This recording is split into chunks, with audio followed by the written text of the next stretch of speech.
सबको जय मसीह प्रभु यीशु नाम में। आशा करता हूँ आप प्रियो जहाँ कहीं भी हैं प्रभु के नाम में स्वस्थ हैं और उसके अनुग्रह में दिन प्रतिदिन आप बढ़ रहे हैं। प्रियो, आज जिस वचन के बारे में, जिस विषय के बारे में हम बात करेंगे वो ये है कि हमें अपने जीवन में परंपराओं को महत्व देना चाहिए या प्रभु के आज्ञा। आज का हमारा विषय यही होगा और इस विषय में हम देखेंगे कि प्रभु की आज्ञाएं क्या है और परंपरा क्या है। सबसे पहले जान लें कि परंपरा होती क्या है।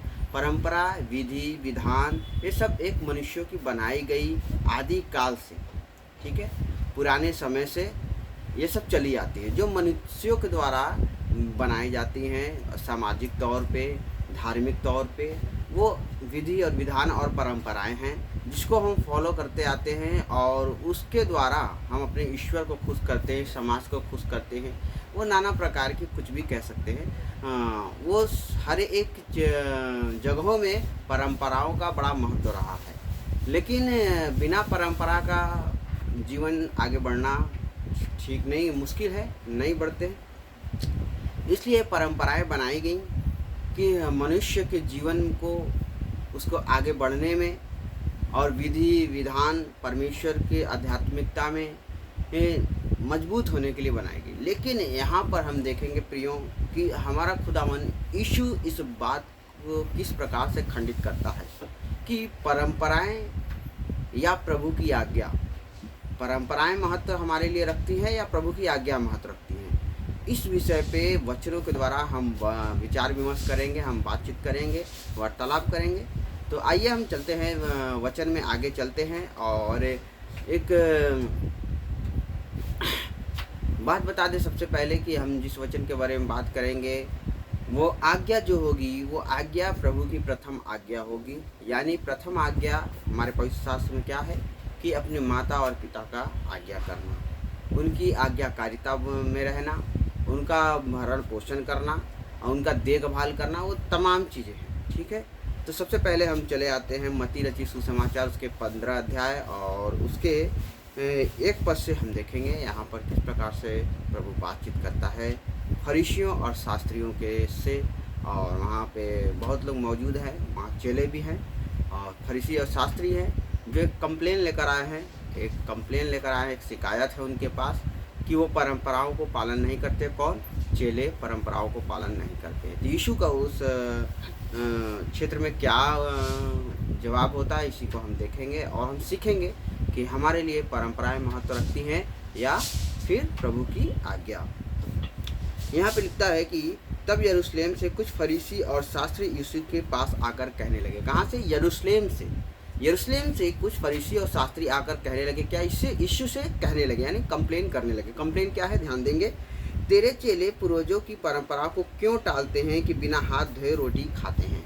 यानी यहाँ एक छोटी सी बात है, यहाँ पर बिना हाथ धोए रोटी खाना यानी भोजन ग्रहण करना है। और ये चेले और फरीसी क्या बता रहे हैं, यह किसकी विधि विधान बनाई गई है? ये विधि पूर्वजों की बनाई गई है। मैंने कहा था ना शुरुआत में कि विधि विधान जो होते हैं, परंपराएं जो है, हमारे एल्डर्स, हमारे पूर्वजों, हमारे आदि काल से बनाए जाते हैं ताकि हम अपने जीवन में उसे फॉलो करके हम आगे बढ़ सकें।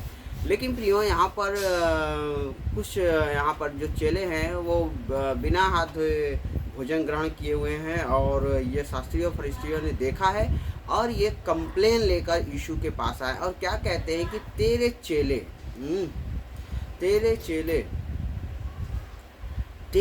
क्या है कि बिना हाथ धोए भोजन ग्रहण करते हैं। तो यीशु ने क्या जवाब दिया? उसने उसको उत्तर दिया, तुम भी अपनी परंपराओं के कारण क्यों परमेश्वर की आज्ञा टालते हो। उसने एक सवाल उनसे कर दिया, जवाब तो दिया, जवाब में एक सवाल है यहाँ पर, तुम भी अपनी परंपराओं के कारण क्यों परमेश्वर की आज्ञा को टालते हो। यानी हम अपनी परंपराओं को, हमने विधि विधान को ज़्यादा प्रायोरिटी देते हैं मानवीय जीवन में। लेकिन प्रिय ऐसा नहीं है। हमारे मानवीय जीवन में हमारे लिए परंपराओं का कोई ही मेन उद्देश्य या उल्लेख नहीं होना चाहिए। हमारे लिए हमारी परंपराएं सेकेंडरी होनी चाहिए, हमारी विधि विधान सेकेंडरी होनी चाहिए। हमारे लिए हमारे प्रभु की आज्ञा प्रथम और सर्वप्रथम होनी चाहिए। और यहाँ पर यीशु फरीसी और शास्त्रियों को यही बात कह रहा है कि तुम भी क्या करते हो कि परमेश्वर की आज्ञा को टालते हो और अपनी परंपराओं को प्रायोरिटी देते हो, यानी प्राथमिकता देते हो। तुम परंपराओं को पालने के चक्कर में प्रभु की आज्ञा को भूल जाते हो। क्यों? फिर आगे क्या कहता है, क्योंकि परमेश्वर ने कहा अपने पिता और अपनी माता का आदर करना, और जो कोई अपने पिता या माता को बुरा कहे वह मार डाला जाए। प्रियो, यहाँ पर एक कड़ी शब्द के साथ प्रभु ने उन्हें डांटा है। हम कह सकते हैं कि क्या कहता है यहाँ पर कि परमेश्वर ने कहा, यानी प्रथम आज्ञा यही दी है कि तू अपनी माता और पिता का आज्ञा करना, और साथ ही कहा जो अपने माता पिता का आज्ञा नहीं करता, उन्हें क्या करता है, बुरा कहता है, तो वो मार डाला जाए। ये देखिए, उस समय पुराने नियम में, ओल्ड टेस्टामेंट में देखेंगे तो दंड जो होती थी वो बहुत ही कड़ी होती थी। जो भी आप अपराध करते थे उसके लिए दंड तुरंत मिलती थी। लेकिन आज हम बहुत ही शुक्रगुजार हैं ईश्वर के, अपने प्रभु के, कि उसने हमें अनुग्रह दिया और पश्चाताप करने का समय दिया है, टाइम दिया है, कि जब हम अपनी गलतियां करते हैं, अपने गलतियों से मन फिराने का एक टाइम दे दिया है कि हम अपनी गलतियों से मन फिरा सकते हैं। अब वो हम दंड हमारे ऊपर नहीं है, लेकिन ये दंड कितना खतरनाक था कि जो भी इस क्षेत्र में अपने माता पिता के आदर और सम्मान में जो भी बुरा कहे उनको या तुच्छ कहे, वो किसी भी तरीके से बख्शा ना जाए, उन्हें दंडित करना है। लेकिन आज वो दंड की आज्ञा हम पर नहीं है, क्योंकि हम प्रभु के अनुग्रह में हैं। हम जब अपने मन को फिराते हैं तो वो हमारे प्रभु ने हमको अवसर देता है, हमको समय दिया है। लेकिन इसका ये मतलब नहीं कि अनुग्रह में हैं तो हम अपने माता पिता को तुच्छ कहें, हम अंतिम समय में उन्हें छोड़ दें, कहने का मतलब ये है। लेकिन दंड की आज्ञा आज भी है, लेकिन हमारे न्याय के दिन, ठीक है, जब हमारा खुदावन यीशु इस संसार में वापस आएगा, तब उस समय इस अपराध का दंड दिया जाएगा और इस लेखा जोखा लिया जाएगा उस न्याय के दिन में। ऐसा हमारा शास्त्र कहता है कि यीशु दोबारा जब आएगा तो हर एक के कामों के बदले उनका बदला उनको देगा। तो इसका मतलब ये नहीं है कि आज हम पर दंड नहीं है, हमें माता पिता को हम छोड़ देते हैं, तुच्छ जानते हैं, जब तक उनसे लाभ है तब तक उनको हमने ग्रहण किया, उसके बाद छोड़ दिया। तो ऐसा नहीं है कि आज हमको दंड नहीं देता, लेकिन कहीं न कहीं वो हमारा कर्म जो है, हमारा कर्म हमारे जीवन के बुक में लिखा जा रहा है कि हमने अपने जीवन में क्या क्या अपराध किए हैं। और वो भले वो अपराध को छिपाने के लिए अब बहुत कुछ करते हो, बिल्कुल, लेकिन क्या है कि वो अपराध कभी भी मिटने वाली नहीं है। पाप एक ऐसी चीज़ है, सिंस एक ऐसी चीज़ है जो कभी नहीं मिटती। वो आपके साथ, आपके जीवन के साथ और जीवन के बाद भी वो हमेशा जुड़ी रहती है। और जब जीवन के बाद होगी तो न्याय के दिन आपका इसका लेखा जोखा देना होगा, क्योंकि ये अपराध जो है, अपराध तो अपराध है। आप एक अपराध करके, कोई एक अच्छा काम करके उसे भुला नहीं सकते हैं, यह हमारा पवित्र शास्त्र कहता है। तो हमने देखा कि प्रभु ने कितनी मतलब ओल्ड टेस्टामेंट की बात करी है, उन्हें भविष्यद्वक्ता की बात करी है, उन्हें पुराने नियम की बात करी है कि परमेश्वर की क्या है कि परमेश्वर ने माता पिता के आज्ञाओं को न करने वालों के लिए एक कड़ा दंड दिया है। लेकिन आज हम उसके अनुग्रह में, यीशु के अनुग्रह में हम जीवित हैं। ऐसा दंड हम पर नहीं होता, हम अपराध करते रहते हैं और ऐसा दंड नहीं होता, लेकिन फिर भी ये काम जो है, ये अपराध जो है, हमारे जीवन के बुक में हमारे लिए लिखा जाएगा, क्योंकि ये इसका लेखा जोखा, इसका हिसाब तो हमें देना ही होगा। तो भी हम आगे चलते हैं, एक्सप्लेन करते हैं कि यहाँ पर छोटे से हम थोड़ा सा मुड़ेंगे इसको कि माता पिता आखिर कौन कौन लोग हैं, इसको हम थोड़ा सा जान लेंगे और फिर हम आगे बढ़ेंगे, क्योंकि हमारा जो विषय है उसको हम अपने जीवन में फॉलो करें, ये बहुत ज़रूरी है। और नहीं करते हैं तो ये हमारा आपको वचन बताना, समझाना व्यर्थ होगा हर रीति से। तो सबसे पहले हम यहाँ पर देखेंगे कि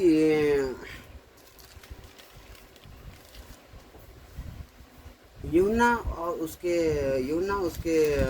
19 में हम देखेंगे कि किस प्रकार से यहाँ पर यीशु माता पिता के संबंध में क्या कहता है। यहाँ पर कहता है कि जब उसे क्रूस पर चढ़ाया गया था तो क्या कहता है, जब यीशु ने अपनी माता और उसके चेले को जिससे वह प्रेम रखता था पास खड़े देखा, तो अपनी माता से कहा, हे नारी, देख ये तेरा पुत्र है।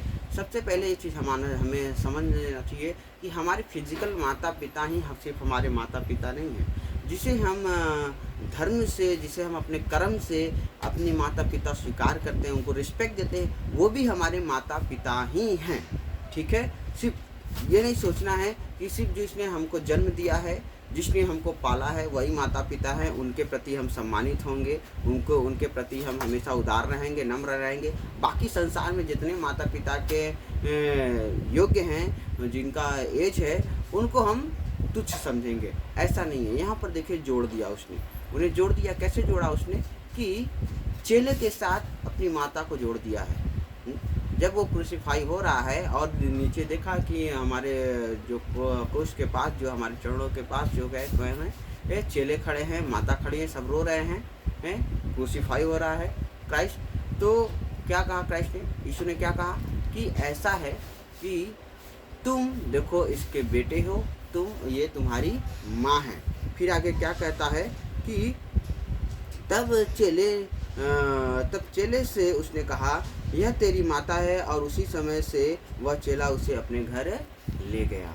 यानी कर्म से भी हमारे माता पिता लोग होते हैं। और हम देखें कि शास्त्र में एक जगह यीशु ने एक बात कही है कि जब यीशु के माता पिता यीशु से मिलने जाते हैं, और वहाँ पर यीशु ने उन्हें क्या कहा था? यीशु ने कहा था कि जो कोई प्रभु के राज्य में उसके वचन को सुनता है, मानता है, वो हमारी माँ, भाई, बहन, पिता हैं। जो कोई परमेश्वर के राज्य में उसकी आज्ञाओं को मानता है, उसके वचनों पर चलता है, वो सब क्या है? मसीह में आपस में भाई बहन, माँ बाप का रिश्ता रखते हैं। ठीक है, यहाँ तो आपको समझ में आया है कि हमारे माँ बाप सिर्फ हमारे फिजिकल माँ बाप नहीं हैं। हमारे माँ बाप वो लोग भी हैं जिससे हम कर्म से सम्मान देते हैं। माँ समान, पिता समान उन्हें आदर देते हैं, वो भी हमारे माँ समान है। सिर्फ अपने माँ और पिता के प्रति ही उदार नहीं होना है, बल्कि समाज में रह रहे उन हर एक जो उस अवस्था में है, उस उम्र में हैं, उन सबको वही सम्मान और आज्ञा देनी चाहिए, प्यार देनी चाहिए। ठीक है, ये हमेशा याद रखना है। सिर्फ अपने माता पिता के प्रति प्रभु नहीं कहता। प्रभु ने कहा संसार, ऑल ओवर, पूरी पृथ्वी की बात करी उसने। जब कभी आप ऐसे और एल्डर से मिलते हैं, क्योंकि मैं भी मार्ग में रहता हूँ, रास्ते में रहता हूँ, ऑफिस के काम से निकला रहता हूँ, तो बहुत जगह ऐसा देखने को मिलता है कि जो एल्डर लोग हैं, जो बूढ़े लोग हैं, बुजुर्ग लोग हैं, उनको लोग धक्के मार देते हैं, भगा देते हैं, इस तरीके से करते हैं, मतलब बुरा व्यवहार करते हैं। लेकिन ऐसा नहीं होना चाहिए। वो भी आपके माता पिता के समान ही हैं, ये चीज़ हमेशा था। और ये किसने बताया? ये यीशु अपने वचन में कह रहा है। ये अगर आप उन्हें तुच्छ समझते हैं तो आप परमेश्वर को तुच्छ समझते, कि परमेश्वर की आज्ञाओं को टाल रहे हैं। तो आइए हम अपने वचन में वापस चलते हैं। फिर क्या कहा कि पर तुम कहते हो, यहाँ पर देखते हैं कि 15:5, मत्ती 15:5 में वापस आया हूँ मैं। यहाँ पर कहता है, पर तुम कहते हो कि यदि कोई अपने माता पिता से कहे, जो कुछ मुझे तुझसे लाभ पहुँच सकता था, वह परमेश्वर को भेंट चढ़ाया जा चुका है। यहाँ पर देखिए बहुत थोड़ा सा डीपली, थोड़ा सा गहराई वाली बात कही है। यीशु क्या कहता है यहाँ पर उन फरीसी शास्त्रियों से? क्या कहता है? पर तुम कहते हो। कौन? फरीसी और शास्त्री क्या कहते हैं अपने माँ बाप से? पर तुम कहते हो कि यदि कोई अपनी माता पिता से कहे, जो कुछ तुम्हें मुझसे लाभ पहुँच सकता था, वो सब परमेश्वर को भेंट चढ़ाया जा चुका है। अब देखिए, जब माता पिता बुजुर्ग होते हैं और पूर्ण रूप से बच्चे पे आश्रित होते हैं, अपने बच्चों पे आश्रित होते हैं, तो उस समय लोग क्या कह के काट देते हैं, उनको अलग करते हैं अपने जीवन से। वो अलग हो जाएंगे, माँ बाप को छोड़ देंगे, वृद्धा आश्रम में छोड़ देंगे, वो कहीं ले जाके इधर चौराहे पे छोड़ के चले भाग जाते हैं।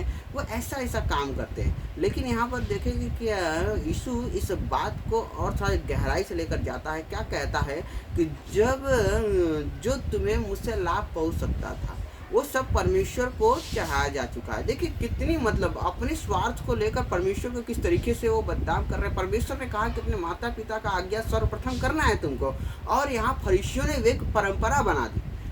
परंपरा परमेश्वर की आज्ञा के विरोध में बना दी। परंपरा क्या है कि अगर आप अपने माता पिता को भूल जाएं, छोड़ दें, कोई बात नहीं है, लेकिन परमेश्वर की महिमा में चढ़ावा चढ़ाते रहें।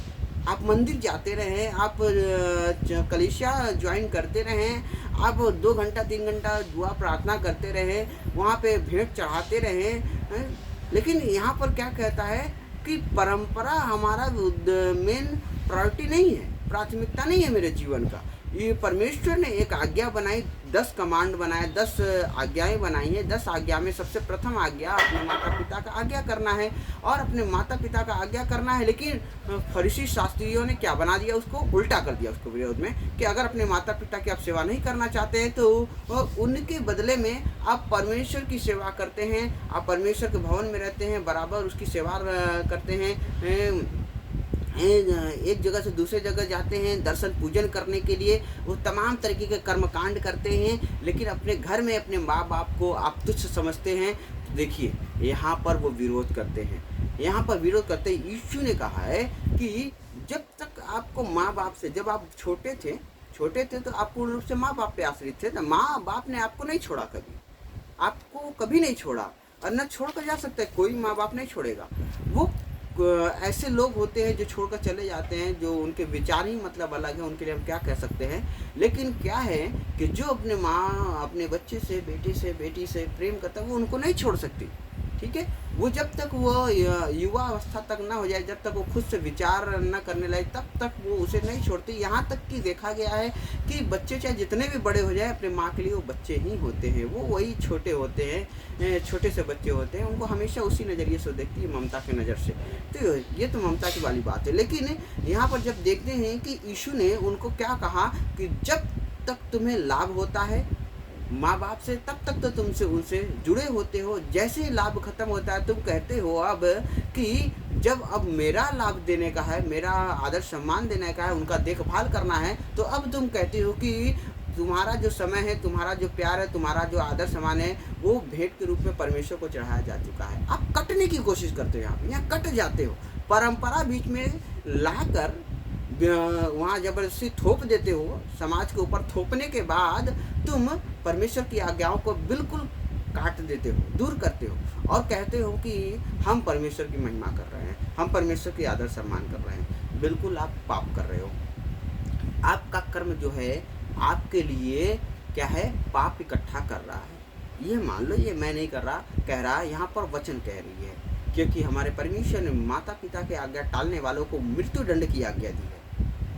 लेकिन आज हम प्रभु की अनुग्रह में हम जीवित रहते हैं, हम पर कोई आज्ञा नहीं है, तो इसका मतलब ये थोड़ी है कि आप अपने माता पिता को तुच्छ समझेंगे, बिल्कुल नहीं समझेंगे। आप अपने माता पिता को, अपने जितने भी हैं, सिर्फ फिजिकल माता, जैसे मैंने अभी बताया ना, सिर्फ फिजिकल माता पिता ही आपके माता पिता नहीं हैं, वो तमाम बुजुर्ग लोग, एल्डर लोग जो इस अवस्था में हैं, वो सब आपके माता पिता के समान हैं, और उनको भी वही सम्मान चाहिए जो आपके माता पिता को आप देना चाहते हैं या प्रेम करते हैं, तो वही सम्मान उनको भी है। लेकिन यहाँ सम्मान प्रेम तो छोड़, उनसे लोग कटना शुरू कर दिया है। लोग वृद्धा आश्रम में उनको छोड़ देते हैं, लोग चौराहा पर छोड़कर भाग जाते हैं, कोई दूसरे जगह गया दर्शन पूजन के बहाने, वहाँ छोड़कर भाग जाते हैं, और वो बूढ़ी माँ बाप को दर दर की ठोकरें खाने शुरू कर देते हैं। फिर इस तरीके के बहुत से ऐसे चैरिटेबल संस्थाएं हैं जो उनको एडॉप्ट करती है और उनका भरण पोषण करती है। प्रियो, आप कहाँ जा रहे हैं, क्या कर रहे हैं? आपको लगता है, आपको ऐसा लगता है कि आप परमेश्वर की आज्ञाओं को तोड़कर और परंपरा को पूरा करके क्या आप परमेश्वर के राज्य में प्रवेश कर पाएंगे? बिल्कुल नहीं कर पाएंगे, बिल्कुल नहीं कर गए। यहाँ पे तो मृत्यु दंड की आज्ञा तक है, लेकिन फिर भी आप बचे हैं। तो आप ऐसा ना करें। आप परमेश्वर के अपने जीवन में परमेश्वर के द्वारा दी गई आज्ञाओं को सर्वोपरि रखना है, वो सर्वप्रथम है। हमारे लिए परंपराएं हम तोड़ भी सकते हैं, हम छोड़ भी सकते हैं, कोई हमारे ऊपर बाध्यता नहीं है इस बात के लिए कि परंपराओं को हम पूरा करें, हम विधि विधान को पूरा करें, हम उन्हें छोड़ सकते हैं। बिल्कुल अपने परमेश्वर की आज्ञा को पूर्ण करने के लिए वो सब कुछ हम तोड़ सकते हैं, क्योंकि परमेश्वर की आज्ञाएं सर्वोपरि हैं और परमेश्वर की ऐसी कोई भी आज्ञा नहीं है जो सामाजिक रूप से, पारिवारिक रूप से, किसी भी तरीके से आपको दुख पहुंचाए, आपका हानि करे। परमेश्वर की हर एक आज्ञा आपको अपने इस संसार से लेके संसार के बाद तक के जीवन में आशीष देने की वादा करती है। ये ठीक है, ये जीवित वचन का वादा है आपके साथ। और फिर क्या कहते हैं कि आगे कहता है कि तो वह अपने पिता और वह अपने पिता का आदर न करे, इस प्रकार तुम अपनी परंपरा के कारण परमेश्वर को वचन तुमने अपनी परंपरा के कारण परमेश्वर के वचन को टाल दिया। जैसे मैंने बताया अभी ना, अभी मैंने बताया था कि आप परंपराओं को पूरा करने के लिए परमेश्वर के वचन को हटा देते हो, दूर कर देते हो।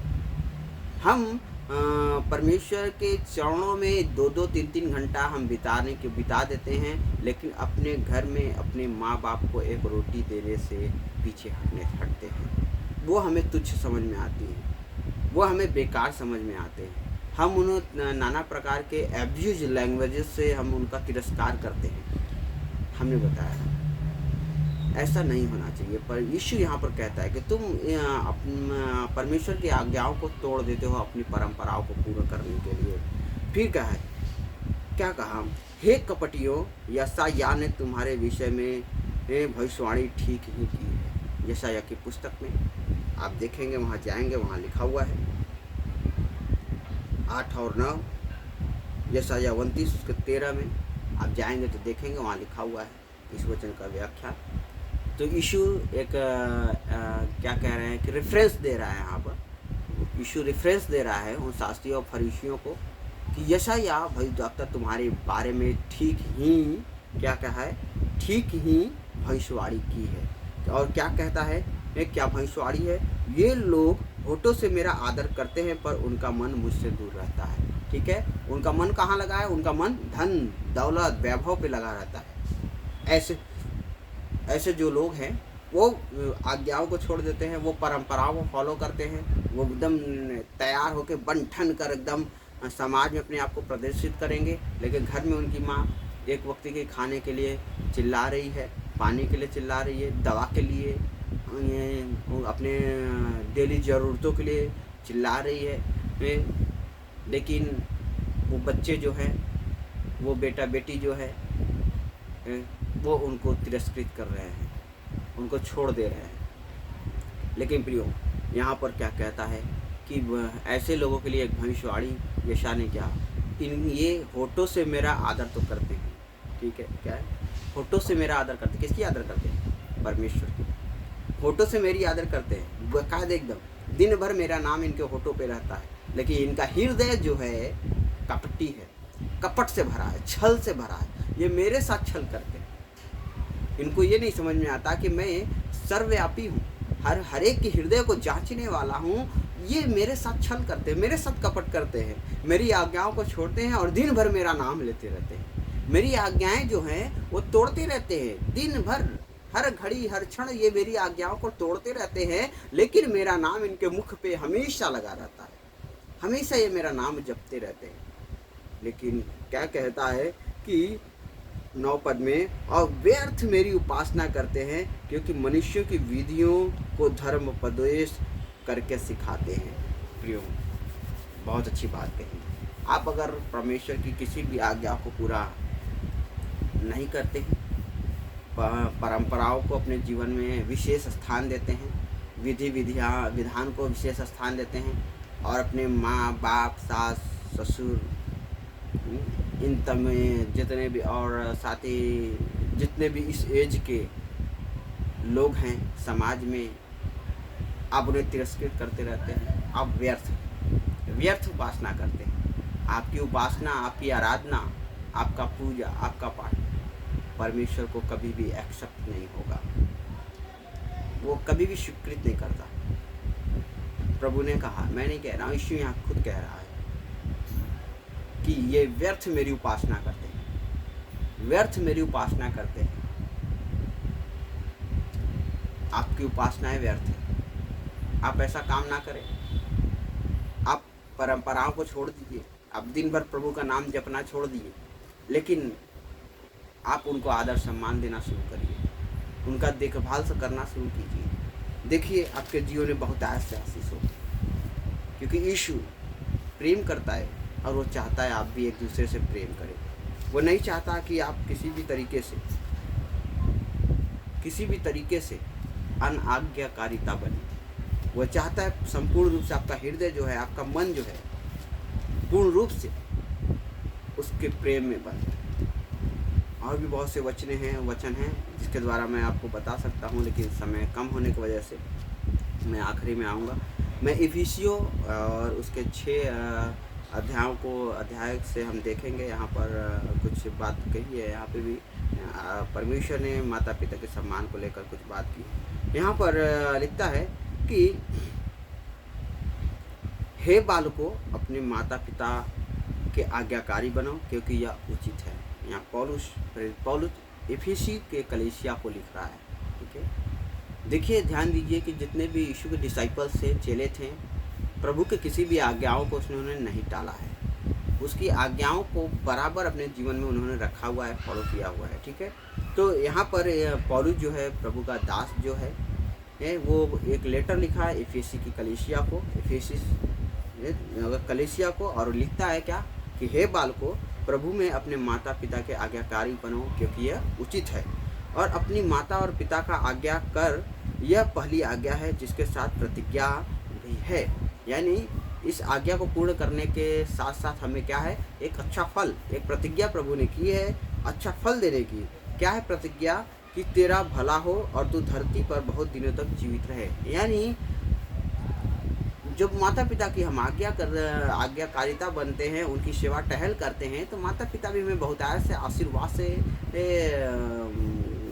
भर देते हैं, हमें आशीर्वाद देते हैं। और ये आशीर्वाद हमारे बुजुर्ग काल तक, हम जब एल्डर होते हैं उस समय भी काम करता है, बहुत ऐसे आशीष के रूप में ये काम करता है। और हम भी इस संसार में जब तक रहते हैं, स्वस्थ रहते हैं, मस्त रहते हैं, और अधिक दिन अपने पूरे जीवन को, जितना हमारा जीवन है उतने जीवन को जी कर इस दुनिया से हम कूच करते हैं। देखिए कितनी अच्छी प्रतिज्ञा है हमारे प्रभु की ओर से हमारे लिए। और फिर क्या कहता है यहाँ पर कि साथ ही अंत में उन पिताओं को भी मैं एक बात बताना चाहूँगा। ये प्रभु का वचन है और पौलुस के द्वारा बहुत अच्छी वचन है, क्योंकि कभी कभी बच्चे हमसे गलत व्यवहार इसलिए करने लगते हैं क्योंकि हमारे माँ बाप जो होने का जो अधिकार है वो गलत तरीके से हम इस्तेमाल करने लगते हैं। तो यहाँ पर थोड़ा सा हम उन माँ बाप को भी हम थोड़ा सा बताना चाहेंगे। वे माँ बाप जो भी हैं, जो इस परिस्थिति में हैं, अपने पिता होने का, अपने माँ होने का कर्तव्य निभा रहे हैं, तो कैसे निभाना है उनको थोड़ा सा ध्यान देंगे। आपको भी ज़रूरी है, क्योंकि सिर्फ बच्चों के लिए नहीं है, बच्चों की सिर्फ नहीं सीखना है, हर एक माँ बाप को भी इस वचन के द्वारा सीखना है। क्योंकि ये जो पवित्र वचन, जो पवित्र शास्त्र जो है, वो हर एक के लिए है। ठीक है, सिर्फ पर्टिकुलर एक के लिए नहीं है, हर एक के लिए, धर्मियों के लिए भी है, पापियों के लिए भी है, जवानों के लिए है, बच्चों के लिए है, बुजुर्गों के लिए, हर एक के लिए है। ठीक है, तो यहाँ पर माँ और बाप के लिए एक बहुत अच्छी बात वचन लिखा है पौलुस ने कि हे बच्चे वालों, अपने बच्चों को रिश्त न दिलाना, परंतु प्रभु की शिक्षा और चेतावनी देते हुए उनका पालन पोषण करो। ठीक है, ये तो हुई अभी तक तो जितने भी मैंने वचन बताए हैं, जो कुछ भी समझाया वो सब बच्चों के लिए था कि अपने माता पिता के प्रति आज्ञाकारी बने। लेकिन ये आखिरी में एक वचन जो मैंने बता रहा हूँ वो क्या है, वो माँ बाप के लिए है, वो तमाम माता पिताओं के लिए है जो अपने बच्चों का भरण पोषण कर रहे हैं। प्रियो, आप उनको रिश्त न दिलाएं, मतलब उन्हें क्रोधित ना करें, आप क्लासिफाइड ना करें। क्योंकि अगर किसी घर में 3 से 4 बच्चे हैं तो माँ बाप एक गलती करते हैं कि जो आर्थिक रूप से मजबूत है उनकी तरफ ज़्यादा रहते हैं, उनकी तरफ उनका ध्यान विशेष होता है, उनका प्यार ज़्यादा उधर होता है। आर्थिक रूप से मजबूत है, शारीरिक रूप से मजबूत है, सामाजिक रूप से मजबूत है, हर क्षेत्र में जैसे वो मजबूत है, तो माँ बाप को लगता है कि ये हम इनके साथ रहेंगे और बाकी बच्चों को तुच्छ समझेंगे, तो क्योंकि यही हमें अंतिम समय तक, अंतिम जीवन के अंतिम पड़ाव तक हमारा साथ देगा। ऐसा गलत है प्रियो, ऐसा हम गलत सोचते हैं। उन तमाम माँ और पिताओं से मैं ये कहना चाहता हूँ, आप गलत सोचते हैं, आपका ये विचारधारा बिल्कुल गलत विचारधारा है, और इस विचारधारा से आप अपने जीवन में सिर्फ और सिर्फ हानि को ही प्राप्त करेंगे, नुकसान ही प्राप्त करेंगे। इसलिए आप जब माता पिता हैं, आपके सारे बच्चे चाहे 3 हो, चाहे 4 हो, चाहे 2, वो सारे बच्चे आपके हैं और आप कोई उसमें चाहे मजबूत हो चाहे कमज़ोर हो, आपको पैरेलल लेके चलना है, सबको बराबर लेके चलना है, ठीक है? जीवन में सबको बराबर, और जब कुछ भी आप प्रेम दें, सबको बराबर प्रेम दें, क्योंकि आपको प्राप्त करना है उनसे प्रेम, ठीक है?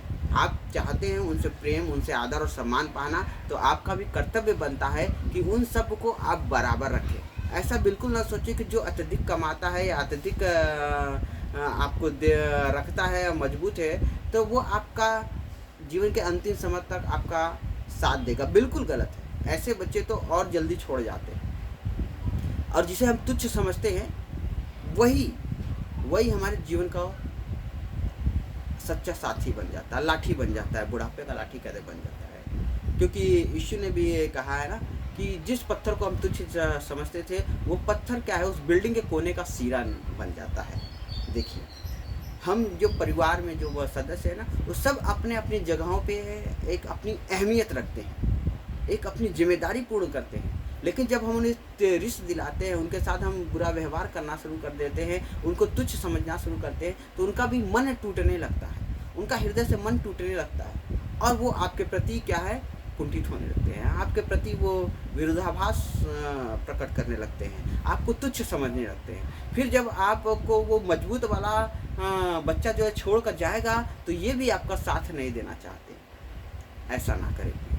ऐसा जब करेंगे आप, तो ये आपके लिए ही हानि है, क्योंकि पौलुस ने कहा है कि अपने बच्चों को रिश्त नहीं दिलाना है, बल्कि बच्चा चाहे कमज़ोर हो आर्थिक रूप से, चाहे मजबूत हो, चाहे वो शारीरिक रूप से कमज़ोर हो, चाहे मजबूत हो, कैसा भी हो, है तो आपका बच्चा, और आपका कर्तव्य बनता है कि आप सबको बराबर लेके चलें, ठीक है? सबको बराबर एक प्रेम के बंधन में बांध के रखें, क्योंकि ये आपका परम कर्तव्य है, ठीक है? प्रभु की शिक्षाओं से उनको सबको भरें, सबको बराबर रखें, जो भी ज़रूरतें हैं, जो भी चीज़ें हैं, जो भी आवश्यकताएं हैं, वो सबको बराबर मिलनी चाहिए, और पूरे प्रेम के साथ मिलना चाहिए। ये उनका अधिकार है, जिस प्रकार से आपका अधिकार है ना। प्रभु ने कहा माता पिता के आज्ञा करना हर बच्चों का कर्तव्य, नहीं तो उन्हें मार डाला जाए। उसी प्रकार से हर एक माता पिता का भी यह दायित्व बनता है, कर्तव्य बनता है कि बच्चा चाहे कमज़ोर हो चाहे बड़ा हो, वो सारा बच्चे आपके हैं, तो आपका भी है कि आप समान प्रेम से सबको प्रेम में बांध के रखें, ठीक है? आशा करता हूँ आप लोगों के जीवन में प्रभु का ये वचन आशीष लाएगा, आपको परमेश्वर के राज्य में आगे बढ़ाएगा। तो इस विषय को हम यहीं समाप्त करेंगे।